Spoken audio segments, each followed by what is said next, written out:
తెలంగాణ వ్యతిరేక శక్తుల ప్రేరణతో రేవంత్ రెడ్డి చేస్తున్నటువంటి వెండెట్ట పాలిటిక్స్.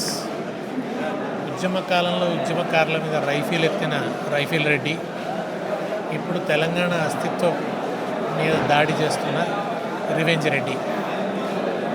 ఇవాళ ఆయన రాధాకృష్ణ కూడా కేసీఆర్ అంటే తెలంగాణ అస్తిత్వమా అని రాస్తున్నాడు. ఆయన తెలంగాణ అన్న పదాన్ని నిషేధించిన పార్టీకి మద్దతుదారు ఆయన. ఆ తెలంగాణ పదాన్ని ఒక పెనుపెనలాగా మార్చి దానికి ఒక రాజకీయ వ్యక్తీకరణనిచ్చి తమ రాజకీయం కాలం చెల్లేలాగా, తమ దోపిడీ కాలం చెల్లేలాగా చేసిన కేసీఆర్ మీద రాధాకృష్ణకు ఆ కసి ఉండడం సహజమే. ఆ పచ్చపత్రికల అండతో, చంద్రబాబు నాయుడు ఇచ్చినటువంటి ధైర్యంతో ఖమ్మంలో రేవంత్ రెడ్డి మాట్లాడాడు. టీడీపీని తుదముట్టించాడు కేసీఆర్, కనుక కేసీఆర్ మీద పగ తీర్చుకోవాలి అని. జరుగుతున్నదంతా దాంట్లో భాగమే, అంతే తప్ప ఫోను లేదు, ట్యాపింగ్ లేదు, దానికి సంబంధించిన ఆధారాలు లేవు. ఏదన్నా జరిగితే టెలిగ్రాఫిక్ యాక్ట్ ప్రకారం ప్రభుత్వ నిఘా వర్గాలు తమ విధిని తాము నిర్వహించాయి. అది అప్పుడు జరిగింది, ఇప్పుడు జరుగుతుంది.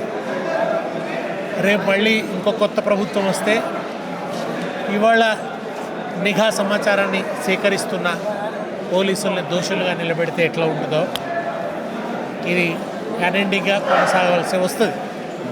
కనుక కావాలని చేస్తున్నది తప్ప. తర్వాత నేను ఎర్రవల్లిలో ఉన్నాను, నా నివాసం ఎర్రవల్లి, నన్ను ఇక్కడికి వచ్చి విచారించండి అన్నాడు.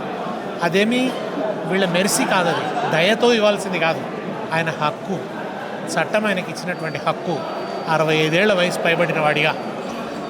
కానీ ఆ హక్కును నిరాకరించి ఇంటికి నోటీస్ అతికించడం, ఏదో వాంటెడ్ అతికిస్తారు అంటే ఒక ఇన్సల్ట్ చేసి ఒక రాక్షసానందం పొందాలి అనే ఒక శాడిజంతో చేస్తున్నటువంటి చర్యలాగా ఉంది తప్ప